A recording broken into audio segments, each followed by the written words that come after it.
এই কমিউনিটি সেন্টারের মুখে লাথি মারতে হবে। শত শত মানুষ যাবে কেন এই বিবাহ উপলক্ষে? আর তোমার মেয়ের বাপের বাড়িতে এত ভিড় কেন? যাক, গেছো এবারের মতো ভুল করেছ।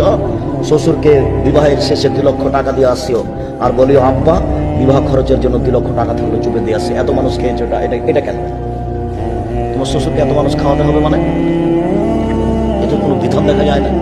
সাথে সাথে এটা রাজশাহী চাঁপাইনবাবগঞ্জ আছে, ওই বরের সাথে মেয়েরা যায়, তাকে চাঁপাইনবাবগঞ্জের ভাষাতে ডুলি বুড়ি বলে। এগুলো কেন?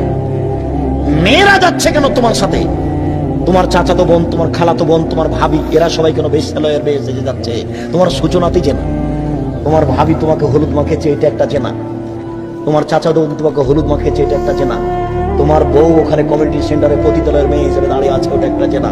তুমি এতগুলি মেয়েকে সাথে নিয়ে বিবাহ করতে গেলে এটা একটা চেনা। যদি তুমি মনে করো যে একজন মহিলার প্রয়োজন, তোমার মাকে নিয়ে যাও, তোমার দাদিকে নিয়ে যাও, তোমার দাদিকে।